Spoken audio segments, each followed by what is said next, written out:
Hello and welcome along to Good Morning Transfers. Things are really starting to ramp up. We are just 2 days away now from the new Premier League season, and champions Liverpool are far from done in the market. 2 defenders could join, and the Alexander Isak situation is still bubbling away. We have got loads to discuss in the next hour.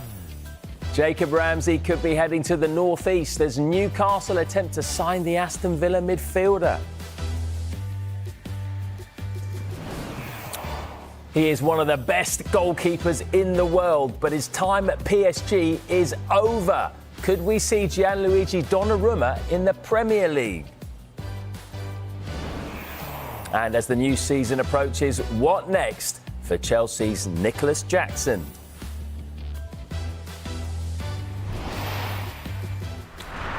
Good morning to you all at home, and also to the former Newcastle and Bournemouth midfielder Dan Gosling, and to James Green. Dan, your debut was so strong, mate. You're straight back into the first team. Yeah, good to have you on board, mate, again. Right, let's start with the significant developments around the future of Marc Guehi.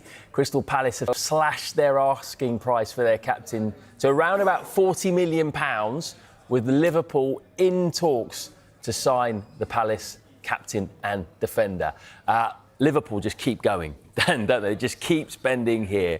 With Guehi, when you look at their squad and you look at how they played in the Community Shield, is he exactly what they need to balance it out even more? Say exactly what they need. I mean, yes, they do need reinforcements at the back. They need a centre-back for sure. And Guehi is a top player. I think you look at the price tag now, it's almost a bargain. Last January, Newcastle bid 70-odd million. So, yeah, to get him at 30, 40 million now is a great acquisition. Whether he chooses Liverpool, that's the big question. Yeah, we don't know that yet. But if he does end up at Liverpool, for you, does he start ahead of Konate right now? Well, it's certainly not ahead of Van Dijk. And he predominantly plays the left side centre-back. I know he's shifted over a few times. The Konate contract situation is going to be a big factor. I really like Konate. I think their partnership is great. But Guehi is a ready-made replacement. He can definitely slot in that side. Whether he starts the first game of the season, if he gets in there early enough, I'm not too sure. OK. Long way to go ahead, of course. But they are in talks. James, Palace value him at 40 million, which means that Liverpool could easily get him for less than that, conceivably. Dan touched on it there, but that does seem an absolute bargain. He's only 25 years old. Look, he's a terrific player. He's a terrific man as well, actually. This is someone I've interviewed many times. I really like personally. I think he's a great guy. And look, Dan alluded to the fact that Newcastle were interested and put in a high offer close to 70 million last summer. In January, Tottenham also tried to prize him away from Crystal Palace.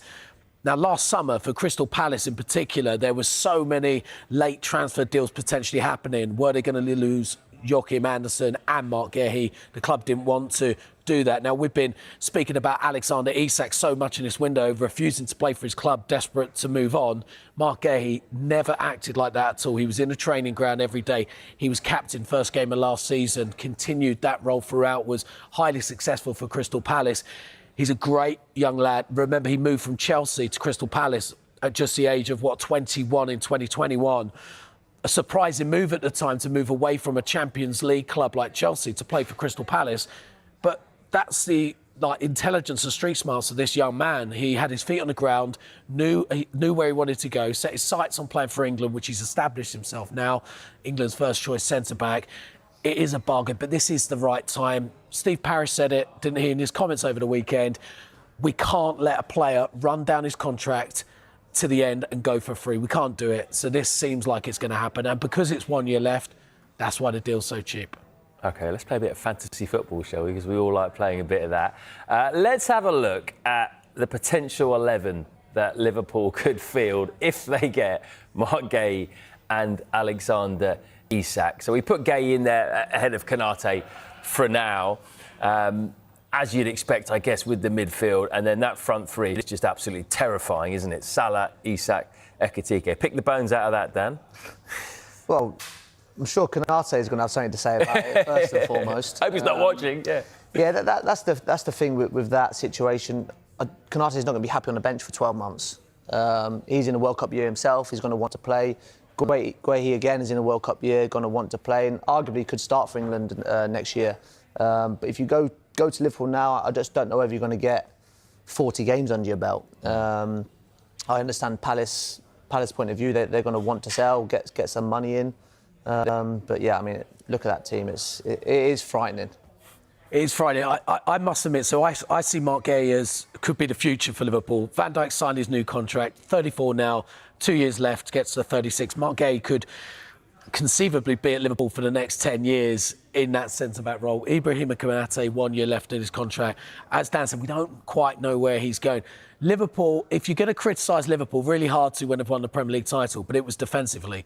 Now, despite that partnership at the back, how strong actually fundamentally was it? I'm not convinced. I think Marc Guehi offers something different to what Van Dijk and Konate offer, and I think it might balance quite well alongside Van Dijk. But one thing I would mention, they've got a new left back, they've got a new right back. Having a new centre back is a completely almost different back line. That can sometimes take a bit of time to gel. But they might not be done there. Tell us more. No, they might not be. And look, all clubs are looking ahead at the future. They can't just stand in the present. They have to look at what's ahead and what talent is out there. And Liverpool are interested in Parma's teenage centre-back, Giovanni Leone. He's just 18 years old. Parma could be open to selling him. But the figure we're talking about, Berre's 18, £26 million plus bonuses. Now, this deal for Leone is not linked with Marc Guehi. So even if they get Marc Guehi, they will still look to bring in this young centre-back. He established himself in the first team at Parma last season in Serie A. It's an exciting talent and one that Liverpool are trying to get their hands on pretty early to make sure nobody else does. All right, but with the Guehi situation, you can get involved on the website. Which signing should Liverpool prioritise? Isak or Guehi? You can vote on the poll. Head to the transfer centre on the Sky Sports website. In fact, I might as well ask the two gentlemen to my left that while we're at it. Isak or Guehi? I think Guehi. I think he'll be the first one. Obviously, the Isak situation's rumbling on. I don't think it's going to happen before they play each other in the Premier League. Obviously, Newcastle still haven't got a replacement yet. So, yeah, Guehi, get that done early and get him in. Both. No, it's not that. You can't say both. It's Isak or Guehi. There's no both button on the website. I can't pick. Look, Ekitike looks very, very good leading the line, even in that early stage of seeing him in a Community Shield. But Alexander Isak is high quality. But Liverpool need defenders. So Guehi. Marc Guehi, yeah. OK, all right, we finally got out of him, got off that fence. Right, Crystal Palace will be hoping they only lose Guehi in the market. But you know what? They're probably right now fearing bids for Eberechi Eze in the final weeks of the window. We know that Tottenham are keen on signing him. And this is what the Spurs boss Thomas Frank had to say about being linked with the player. I think there's a lot of good players out there. There's also a few from the PSG team, but I don't think we can buy them right now. So in general, players in or players out, I'm only speaking about, either something done or not done. So in general, I speak about my own players. I think I got a good team, good squad. Of course, this transfer window, we are definitely, in the market, and we'll do everything we can to make the best possible and strongest squad ready for the 1st of September. So there's a few things in the air, as you say, along the way. Right, well, let's address this from a Crystal Palace point of view first, Dan. If Guehi gets sold, and it looks like he's the most likely because he's in the last year of his contract, can they sell Eze as well? Well, the fans won't be happy, that's for sure. But the player himself, Eze wants to play Champions League football, wants to test himself against the best, probably deserves that shot now. If you look at the squad and he sees Palace selling their better players, as a top player, you'd want to go get out as well. And when you're getting linked with the clubs that he is, I think he'll want to go. Well, the two clubs that he's been linked with, mainly the two North London clubs, Tottenham and Arsenal. There's arguments for joining both. If you were him, which would you choose? It's a really difficult one. Look, Arsenal, they're crying out for the left winger spot. I don't believe Eze is that natural left winger. I think he can obviously play there and cut in. But if you're going to sign Eze and put him on that left for the majority of the season, I don't think you're going to get the best out of him. And then, are you blocking pathways? Obviously, everyone's seen Max Dowman now come through. Ethan Nwaeri's there in those little half spaces, number 10 roles. So they've got a lot of players in there. Could he not put pressure on Ødegaard? Yeah, for sure. But you've got Nwaeri doing that. You've got Max Dowman, who I think is a terrific talent, and the whole world know about him now. He's ready to play, in my opinion. Whether that's every game, that's another conversation. But he's ready there to step in. I just think they might have too many number 10s, to be honest. So for me, obviously James Maddison injured. Spurs, it looks a better option for me. It looks like Tottenham need him more than, say, Arsenal do. But Arsenal have had the shortcomings of coming second the last 3 years, of trying to attack the Champions League to win the Champions League and go one step further than the semi-final that they went last year. Their come down last year was the lack of depth in their squad. Now, they've been very active in the transfer window. Eberechi Eze offers huge depth in the squad, versatility with that forward line, pressure on Ødegaard immediately without maybe waiting for these youngsters to develop. No, I agree with you, and I think that's Arsenal's point of view. They want to protect the pathway for these players, and I totally agree with you on Max Dowman. I was talking about him yesterday. I think he's just an incredible talent. But Eberechi Eze has the versatility to play on the left, play in the centre. Martin Ødegaard, there's a lot of reliance on him at Arsenal, and I think he needs to be put under a bit of pressure maybe to see the best of him. But Eberechi Eze is I do think it is about the here and now for Arsenal. So if he's a ready-made to go in that starting 11 and improve it, then yeah, you go out all out for him. If you're using him as a squad player, I may think twice. They need someone to improve the 11, don't they? And they did that with Gyökeres over Šeško. Šeško 22, maybe a little bit raw. Gyökeres 27, ready to go now. It feels like the here and now for Arsenal. Yeah, OK. Well, any move for Eberechi Eze, you never know, could be later on in the window. This one, though, could happen a little bit earlier. Big news yesterday, because Premier League teams are now in no doubt that Gianluigi Donnarumma could be available because he failed to agree terms with PSG on a new deal with the European champions. He's been told he's no longer part of the club's plans and he can leave. He's also posted an emotional tribute on Instagram last night. He basically said goodbye to the fans, even though he's still technically a part of the squad. He said, unfortunately, someone has decided that I can no longer be part of the group and contribute to the team's success. That someone is, you presume, the manager, Luis Enrique. I am disappointed and disheartened. Now, Manchester City and Manchester United are among the clubs who've been linked with the move for Donnarumma, especially Manchester City, if you read a lot of the newspaper reports this morning, James. This is fascinating, isn't it? This is big news. This is a Champions League winning goalkeeper, one of the best, if not the best shot stopper in the world right now. He's still young. City, as I say, heavily linked. But should a few other Premier League clubs be seriously considering putting in a bid for him? As you mentioned, one of the best goalkeepers in the world. He's 26 years old. He broke into that AC Milan team so young. Now spent the time at PSG. It feels like he's been around for ages, was a big part of Italy winning the Euros a few years back, unfortunately for England fans. It's a surprising move. It's surprising to see those quotes come out. Obviously, we know PSG have signed Lucas Chevalier now from Lille, the 23-year-old. They see their future with him. Donnarumma, 1 year left in his contract. So the Manchester City links came from L'Équipe in France.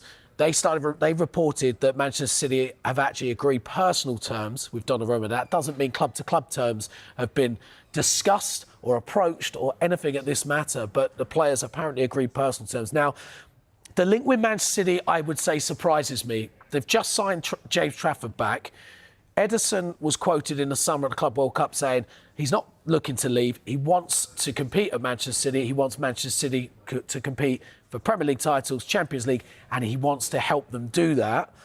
So it's surprising that they're doing that. Now, if Manchester City were to bring in Gianluigi Donnarumma, what does that say to James Trafford, who's just joined, a young keeper? He's just said he wants to be number one. That's why he's joined, right? He's not going to be number one to probably, arguably, one of the best goalkeepers in the world. So I'm very surprised by that. The obvious links, Chelsea, Manchester United. Chelsea, because of Robert Sanchez. Maybe some don't see him as potentially up to the standard that Chelsea want to win trophies. Having said that, he had a fantastic Club World Cup. And Manchester United, with Andre Onana, I think there's a bit of...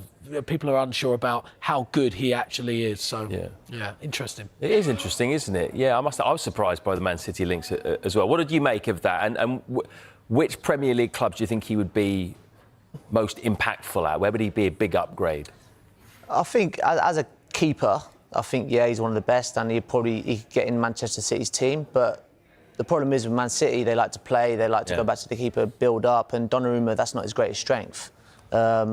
Man U, however, Chelsea, yes, they like to split and play, but they're not as focused on that department. I think for Chelsea, he'll help them, propel them to new heights and potentially help them win the league or get close to it. I don't see the link with City, to be honest. OK, so you don't think he'll end up at City? No, I don't think he'll end up at City. It reminds me of the Joe Hart one. Great keeper, but with his feet, it wasn't his greatest strength, and Pep recognised that and obviously went bravo. And then the next couple end up with Ederson, who, look, fantastic goalkeeper and done exceptional for them for the last 6-7 years. I don't see him leaving either. You don't see him leaving? Ederson. Okay. Right, Ederson, yeah. So where do you see Donnarumma ending up then, in a word? If I'm Chelsea Really? or Manchester United. But Chelsea have backed Robert Sanchez, haven't they, publicly? Chelsea have been clear that their goalkeeping department they're happy with right now. There's no links, there's no stories, there's no reports. He wasn't available. That does change things. True, and it does change things. And he is, like I said, one of the best keepers in the world. When a player like that does come available, it does change things. Yeah. Manchester United, I think, the expensiveness of the deal, the costs, implications, it just feels like it's going to be too high for Manchester United to do that deal at the moment. Yeah, all right. Keep your eyes on this space. Donnarumma could be coming to the Premier League, but where? Right, we've got loads more to come on Good Morning Transfers. We're going to talk about one of Dan's former clubs, Newcastle. It's been a difficult transfer window, hasn't it? But could they be about to sign a midfielder? And could it be Jacob Ramsey? Stay with us.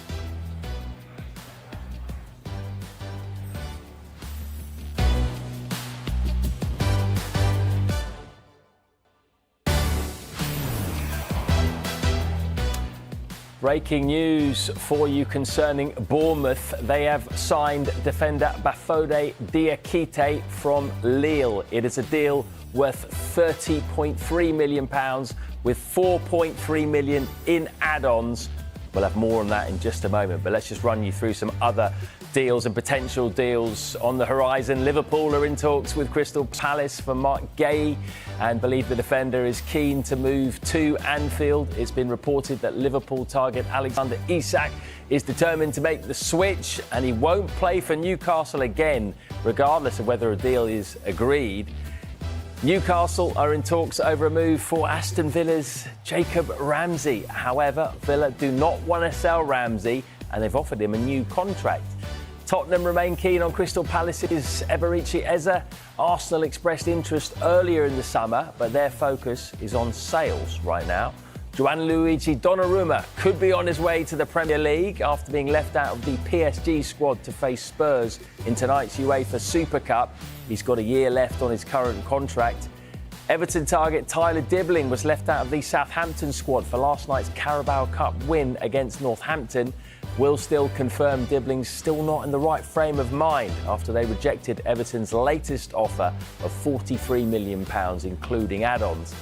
And West Ham have seen an opening bid of £30 million rejected by Southampton for Mateus Fernandes. Don't forget, you can keep across all the latest information as it happens on our dedicated Transfer Centre blog. Just scan the QR code on your screen right there and it'll take you to where you need to be. Right, let's just recap that breaking news then. Bournemouth have announced the signing of Bafode Diakite from Lille, centre-back, who comes in and a much-needed position that they need to fill. Dan, given all of the outgoings in defence? Yeah, I mean, they've lost probably, 4 of the back 5 they had, including Kepa in that as well. So, yeah, defensive reinforcements were what Bournemouth really needed. They managed to get one in. I believe they probably still need another one. Obviously, they lost Zabani, they lost Dean Huijsen and Kirkers. So they replaced the left-back, replaced one of the centre-backs, and now they're probably going to look for another one to just strengthen that area. And then hopefully... Look, the 3 guys that they've lost, they've gone to 3 of the best clubs in world football, so it's going to be a tough ask. But the recruitment process there is thorough. The guys have done a great job in the past, and I'm sure the players that they're looking at and the players that they're bringing in are going to be top players as well. What are your thoughts on letting all those 3 players go at the same time? Did the club have little choice, given the clubs that wanted them? Yeah, I mean, if you look at the profit they've made on each of them, I think it's very good business. For still Bournemouth, they're still a club that's growing. That money really helps. And then if you look at it from their point of view, the players' point of view, it's Liverpool, Real Madrid and Paris Saint-Germain. I don't think Bournemouth can stand in any of their ways. I think the 3 lads conducted themselves really well. And they've gone with the blessing of everyone at Bournemouth. When you look at the squad, do you think there's other areas that they could strengthen as well? Which particular areas? There's a bit of money still in the tank to use, right? Yeah, definitely another defender. Obviously, they've sorted the goalkeeper situation out. Possibly a winger. I know Utara's getting linked with a move away. There'll be some more money coming in from that deal potentially. But yeah, definitely wide areas. They probably need a few more goals now from those areas, and that's another one where they'll probably be looking at to bring in. This is basically the Dan Gosling Park. So we're going to talk about another one of your teams now. It's Dan Gosling Park on Good Morning Transfers. We're going to talk about Newcastle, because they are trying to get deals done. They've brought in Malik Thiaw yesterday from AC Milan, and they're now in talks with Aston Villa to sign a midfielder. James, who is it? Jacob Ramsey. Yet again, these links are rising to the surface. Newcastle have been long-term admirers of Jacob Ramsey, 24-year-old Birmingham boy player. They tried to sign him actually in January. Tottenham were also interested at the time. Now, he's got 2 years left in his contract. Now, the interesting part of this is on Friday, Sky Sports News exclusively revealed that Aston Villa had offered Jacob Ramsey a new contract. So this deal isn't necessarily to let the player go because it's going to help our profit and sustainability of the club. It's actually a player that Unai Emery really likes his versatility, likes the energy that he adds to that team. They don't want to let this player go. But if the player's refusing to sign a contract, he's got 2 years left in his contract. The club do need to recoup some money in. Maybe this might work out to be the right move and a good move for Aston Villa, certainly. OK. From a Newcastle point of view, Newcastle have got one of the best midfields in the Premier League. Does it make sense, this move? Yeah, I mean, they've obviously lost Sean Longstaff to Leeds. They play with a 3. So I know Eddie says he wants 6. I don't know. I mean, 5, 6 midfielders, yeah, for 3 positions, yeah, it's OK. I think Jacob Ramsey will come in and he definitely lifts the squad up. I think he's a really, really good player. I think he's very similar to Willock. But Willock's had his injury problems in the past, probably 2 years. But it just gives him a little bit of versatility in there. Jacob Ramsey can obviously play further forward as well. So if they're going to tweak the system a little bit, he can play off the sides. He can play in that number 10 position. So yeah, it gives him great versatility, and I think it'd be a great signing for Newcastle. And Dan, how crucial is it that Newcastle get more depth in their side? Because we've been talking about it quite a lot during this transfer window, that a lot of Premier League clubs, especially those competing in Europe, are adding depth to their squad to make sure they can compete on all fronts. Yeah, 100%. I mean, if you look at the midfield 3 last year, they played a hell of a lot of games. And this year they're going to be travelling Tuesday, Wednesday, play Sunday again. And those 3 can't... The way Eddie likes to play and press and be on the front foot, they're running. And they just need to freshen it up for weekend games. And Ramsey is a replacement that can come in and still keep the level just as high. So I think it'll be a fantastic bit of business for them. If Eddie gets this over the line, he'll have brought in Elanga, Thiaw, and then possibly Ramsey as well. Things starting to look... Sorry? And Ramsdale, sorry. And Ramsdale, yeah, forgot about him. Are things starting to look a little bit calmer for Newcastle in the window after that? Yeah, everyone's sort of saying it's been a horrendous window, and yes, they've missed out on targets. And I see the list of targets that they've missed out on, and I look at Dean Huijsen was in that list. Dean Huijsen was never going to Newcastle. And it's not because of Newcastle, it's not because of Eddie, it's not because of the location, it's not because of anything like that. It's Real Madrid were there. You're only going to Real Madrid. So that name can just be scrubbed off. Right. Matheus Cunha again. Yes, Newcastle had small little links with him, but he was only going to Manchester United. And that was rumbling on a year and a half ago. So there's two. I understand the João Pedro, I understand the Liam Delap. Yes, they missed out on those targets. Brian Mbeumo potentially as well. But this window was about quality over quantity. And Elanga's come in, filled that right position. Very, very good signing. Ramsdale's come in, great signing. Jacob Ramsey, again, if he does get over the line, really good midfielder. And then obviously Malik Chow, who probably we don't know too much about, but big money, I expect big things. Yeah, right. House and Cunha, let's just put them off our list, all right? Yeah, please. Mention them again in that conversation. Right, we've got to talk about Alexander Isak, I'm afraid, Dan, because Paul Burson says that Isak could have left Newcastle a hero this summer, but his actions in trying to force a move to Liverpool have tainted his legacy there. Interesting comments from Paul. Do you agree? Yeah, I do. I do wonder if all the noise is actually coming from Isak or Isak's camp. That's probably the big factor in this. I don't believe professionals are bad lads, bad personalities. I think he fits in really well with everything they've done up there the last few years. I feel like he's probably one of the main leaders in the dressing room. So for him to come out and probably say those things, I'm not too sure. But yeah, look, it's getting a bit sour now up there, and I think for everyone to get it done sooner rather than later, and it looks like Isak's on his way out. Is that what you think? Do you think there's any way that he could be there at the end of the window, given how he's behaved? I think before these last comments come out, I'll never play for the club again. I still wonder if that's him or his representatives. Right. If it's him, then yeah, I don't see there's a way back. He's okaying it. Whenever whoever exactly. Comes out with it, it's in his name. Yeah, no, I understand. So with that statement, I think there's only one way, and that's probably to sell him for the most money you can get. But Liverpool have got to pay the money. I mean, everyone's talking about Liverpool. I don't see any other club probably stumping that amount up. If Liverpool don't pay it, then Newcastle are well in their rights to say, no, you're not leaving. There's 3 years left of his contract.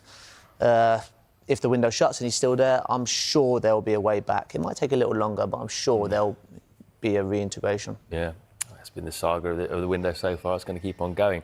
I said before this was the Dan Gosling part. Well, actually, we're going to talk about another one of your teams in the next part. Still to come on Good Morning Transfers. Everton have brought in Jack Grealish. Will David Moyes look to bring in more players? Plus, could we see Manchester United sign a midfielder before the window closes? Stay with us.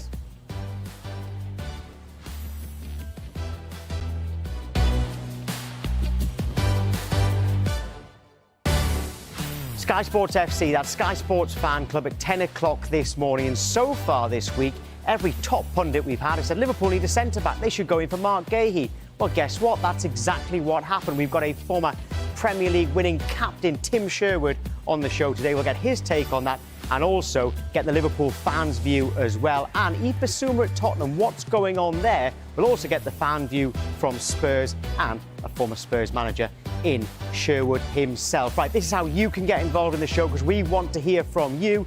You can scan that QR code, which will take you straight to our WhatsApp messages, or you can send a message on WhatsApp. You can see the number on your screen there as well. You can also get involved on X, Instagram and Facebook as well. That's 10 o'clock, Sky Sports Fan Club.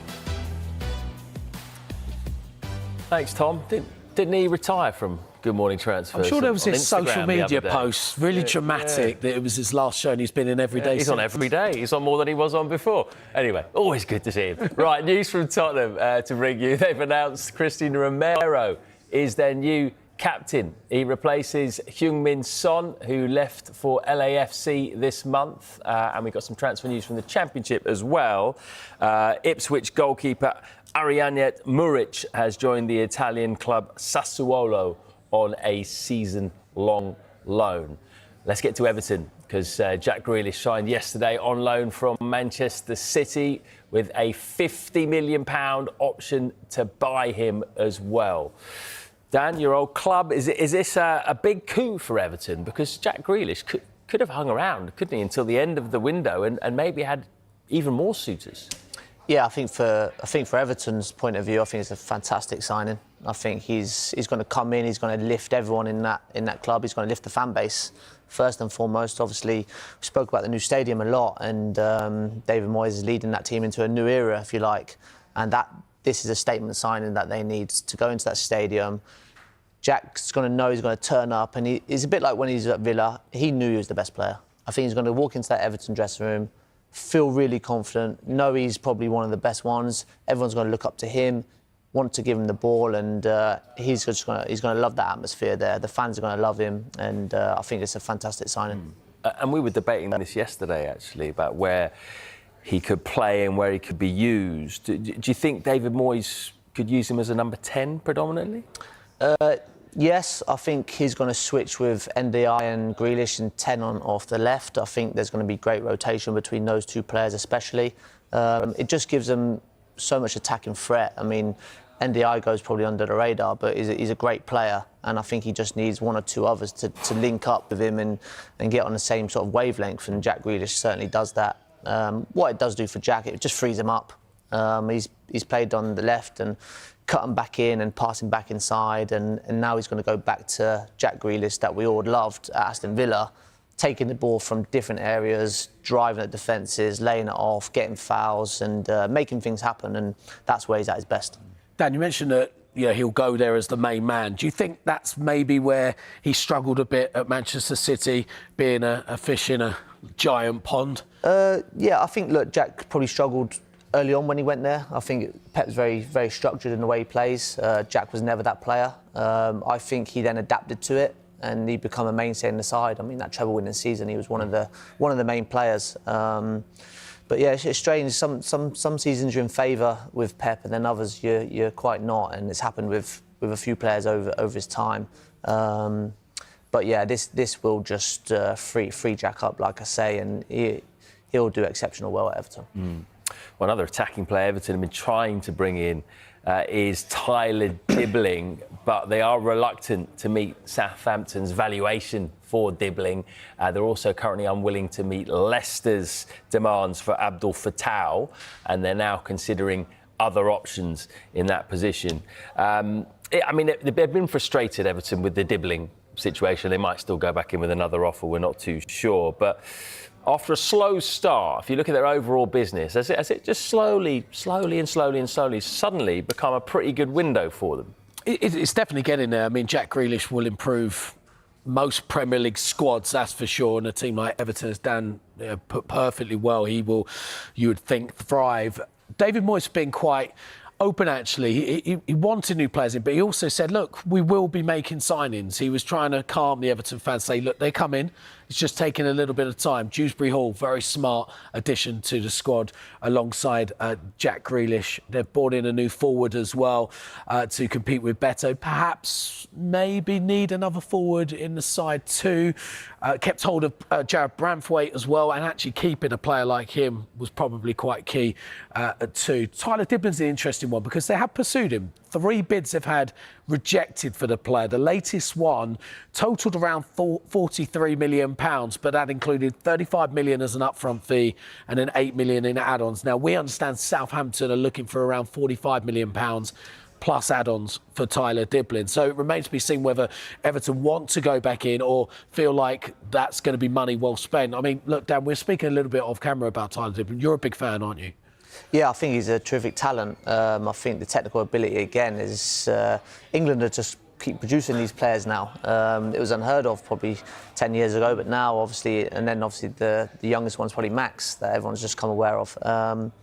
But no, he's a great talent. I think the 45 million is a hell of a lot of money. I think it's probably too much, but at the same time, Tyler's played in a struggling Southampton side, so I don't think people have actually seen the best of him and seen what he's really capable of. I mean, his dribbles and stuff last season were probably really good, but the end product might not have been there because there was no one to pass to, or they didn't get in those attacking areas enough. So he's probably doing a lot of his work in his own half, taking 2-3 on, and then maybe getting a foul. And it's not really nothing's coming at the end of it.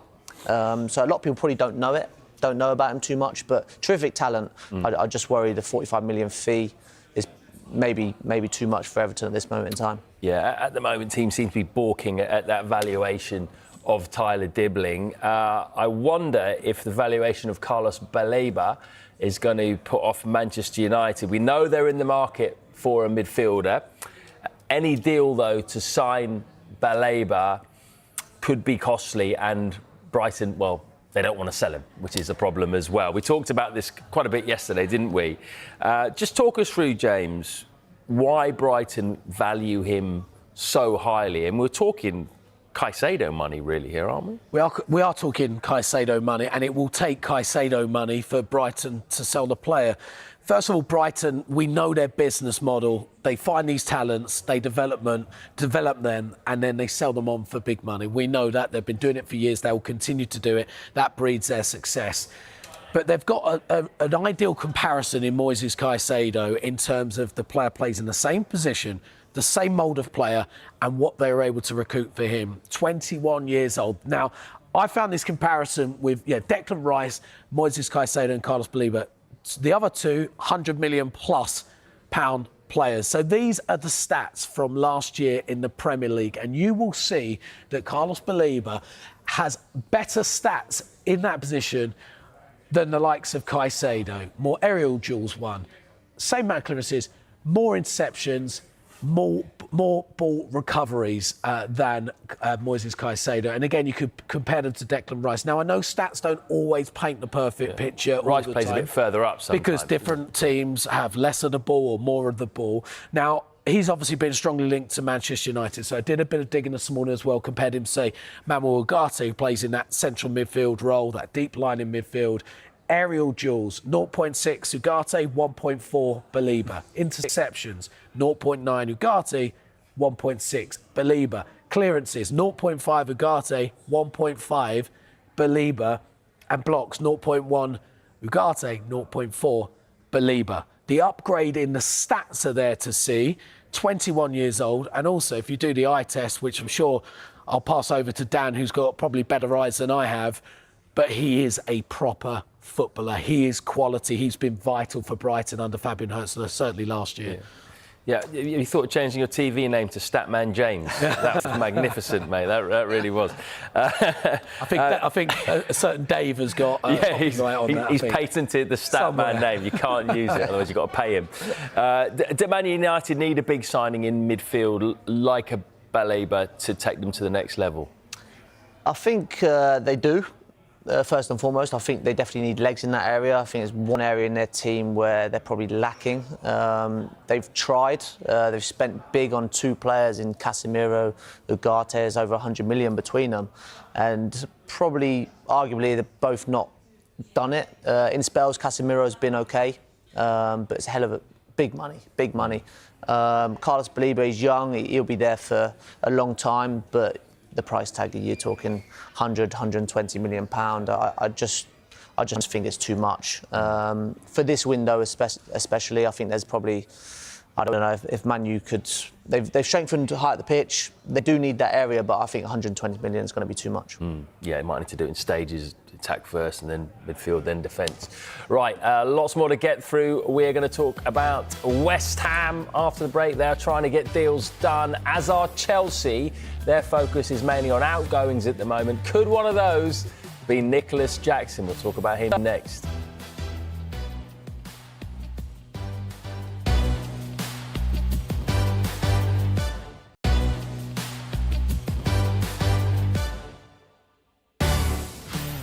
Welcome back to Good Morning Transfers. Mateus Fernandes scored for Southampton in their Carabao Cup game against Northampton last night. Despite being the subject of a £30 million bid, by West Ham. Now, James Green is president of the Mateus Fernandes fan club. We discovered that yesterday.